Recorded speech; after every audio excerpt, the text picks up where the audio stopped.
یاد کریں کبھی آپ کسی مارکیٹ میں گئے ہوں اور ایک ایسا سیلز ریپرزینٹیو آپ کو ملا ہو جو کہ بس اپنے پروڈکٹ کی فیچرز پہ فیچرز بتایا جا رہا ہے. آپ اس کو کچھ کہنا چاہتے ہیں اور آپ کی سن ہی نہیں رہا, اور وہ آپ کو یہ پروڈکٹ دکھا رہا ہے اور وہ پروڈکٹ دکھا رہا ہے, اور آپ سوچ رہے ہو یار میں یہاں آیا ہی کیوں. چلیں اب دوسروں میں یہ پرابلم نظر آسانی سے آ جاتی ہے. اپنے بزنسز کے اندر انفارچونیٹلی ہم یہ مسٹیک بار بار کرتے ہیں.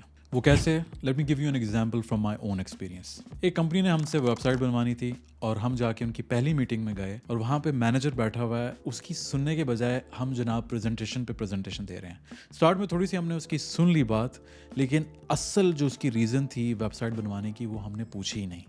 ہم جناب لگے ہوئے کہ ہماری ویب سائٹ کتنی فاسٹ ہے, کتنی سیکیور ہے, جو کہ ساری سچ بات ہے. لیکن وہ جو مینیجر ہے, جو ہمارا کلائنٹ ہے, اس کا سب سے بڑا کنسرن یہ تھا کہ ایسا وینڈر میں چنوں جو میری ناک نہ کٹوائے کمپنی کے اندر. ہم یہاں کسٹمر کے ٹیسٹیمونیلز دکھا رہے ہیں کہ ہمارے کتنے ایڈوانس فیچرز ہیں, اور اگر مجھے سمجھ آ جاتی کہ یار اس کی نیڈ کیا ہے تو ہمیں اس کو ایسے کسٹمر کے ٹیسٹیمونیلز دکھانے چاہیے تھے جو ہماری ریلائبلٹی کی بات کرتے کہ ہم کتنے ٹرسٹ ورتی ہیں. خیر, آپ کو کیا لگتا ہے کہ وہ پروجیکٹ ہمیں ملا ہوگا یا نہیں ملا ہوگا؟ جس طرح کہ ہمارے کرتوت تھے ہمیں وہ پروجیکٹ نہیں ملنا چاہیے تھا, لیکن شاید قسمت اچھی تھی, وہ بندہ ہمیں سائٹ پہ لے گیا اور اس نے ہمیں سب آرام سے سمجھایا کہ یار آپ کے فیچرز ہوں گے, لیکن پہلے میری بات تو سن لو کہ میں کیوں آپ سے کام کروانا چاہ رہا ہوں. وہ ایک بہت بڑا لیسن تھا جو کہ اس دن بھی میں نے نہیں سیکھا, بہت بعد میں جا کے مجھے اس چیز کی سمجھ آئی.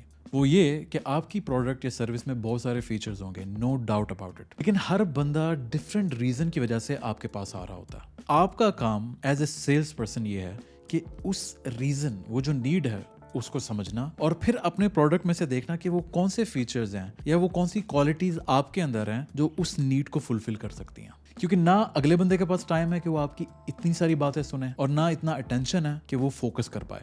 نہ آئی نو آپ یہ بھی سوچ رہے ہوں گے کہ احمد آپ کیسی بات کر رہے ہو, اتنی کمپلیکس بات, مجھے تو نائیو لگ رہی ہے آپ کی بات. میری آرگنائزیشن میں سیلنگ تو بڑی سمپل ہوتی ہے, کالز پہ آرڈر آتے ہیں اور ہم جناب کوٹیشن بھیجتے ہیں, اپروو ہو جاتی ہے, اور سمپل ٹرانزیکشن ہے. اور وہ شاید اس لیے کیونکہ شاید آپ ایک اچھی آرگنائزیشن میں کام کرتے ہیں, اس کا آلریڈی ایک نام ہے, یا آپ کے جو فاؤنڈر ہیں انہوں نے آلریڈی ایک ریلیشن پہ کام کیا ہوا ہے, جس کی وجہ سے جو آپ کے کسٹمرز ہیں ان کو زیادہ آپ کو کنونس کرنے کی ضرورت نہیں پڑتی. لیکن for most of the small businesses and even huge businesses, contract one کرنے کے لیے ایک بہت ضروری پہلو ہے کہ آپ نے اپنے کسٹمر کی ضرورت کو سمجھنا ہے, اصل ضرورت کو سمجھنا ہے, وہ نہیں جو وہ آپ کو شاید وربلی بتا رہے ہیں, جو چھپی ضرورت ہے جو شاید آپ کو وہ کمفرٹیبل نہیں ہے بتاتے ہوئے, اور آپ نے اس کے ساتھ ایسا ریلیشن قائم کرنا ہے کہ وہ کمفرٹیبلی آپ کو بتا پائے کہ یار میں کیسا وینڈر تلاش کر رہا ہوں. میں آپ کو بتاتا ہوں نائیو کیا چیز ہوتی ہے. وہ یہ ہوتی ہے کہ آپ جب کسی کسٹمر کو کہتے ہیں کہ ہماری بیسٹ کوالٹی ہے اور لوئسٹ پرائز ہے, آپ کے کسٹمرز آلریڈی ازیوم کر رہے ہیں کہ آپ کے پاس ایک اچھی پرائز ہوگی.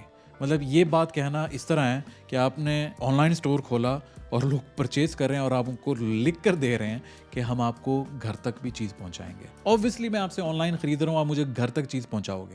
سو آئی ہوپ اگلی بار جب آپ اپنا پروڈکٹ یا سروس بیچنے جائیں گے تو کچھ کہنے سے پہلے, کچھ اسٹارٹ کرنے سے پہلے اچھے سوال پوچھنے ہیں. ایسے سوال which will reveal the actual need and reason for your potential customer to go with any potential vendor. Video اچھی لگی تو لائک کریں, چینل پہ پہلی مرتبہ آئے ہیں تو سبسکرائب کریں, اور دوسروں کو فائدہ پہنچانا چاہتے ہیں تو دوسروں کے ساتھ شیئر بھی لازمی کریں. تھینک یو سو مچ, اپنا خیال رکھیں, اللہ حافظ.